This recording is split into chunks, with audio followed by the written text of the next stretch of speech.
ఆదిలాబాద్ ప్రజాసేవ భవన్లో ఘనంగా స్వాతంత్ర దినోత్సవ వేడుకలు. ఆదిలాబాద్ జిల్లా కేంద్రంలోని ప్రజాసేవ భవన్లో స్వాతంత్ర దినోత్సవ వేడుకలు ఘనంగా నిర్వహించబడ్డాయి. ఈ కార్యక్రమానికి ముఖ్య అతిథిగా హాజరైన మాజీ ఎంపీ రాజ్గోండ్ సేవా సమితి రాష్ట్ర అధ్యక్షులు శ్రీ సోయం బాపురావు గారు జాతీయ పతాకాన్ని ఆవిష్కరించారు. జాతీయ జెండా ఎగురవేసిన అనంతరం ప్రజలందరికీ స్వాతంత్ర దినోత్సవ శుభాకాంక్షలు తెలియజేశారు. ఈ సందర్భంగా ఆయన మాట్లాడుతూ పరాయి పాలన నుండి భారత స్వేచ్ఛను సాధించి స్వయం పాలన దిశగా అడుగులు వేసిన ఈ దేశం నేటితో 79 ఏళ్ల గౌరవమైన స్వాతంత్ర పయనాన్ని పూర్తి చేసుకుంది అని అన్నారు.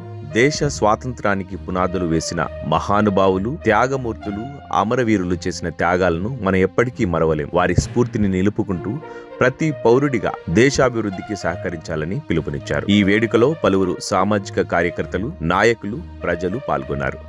జాతీయ గీతాలపై విద్యార్థులు ప్రదర్శించిన సాంస్కృతిక కార్యక్రమాలు అందరినీ ఆకట్టుకున్నాయి.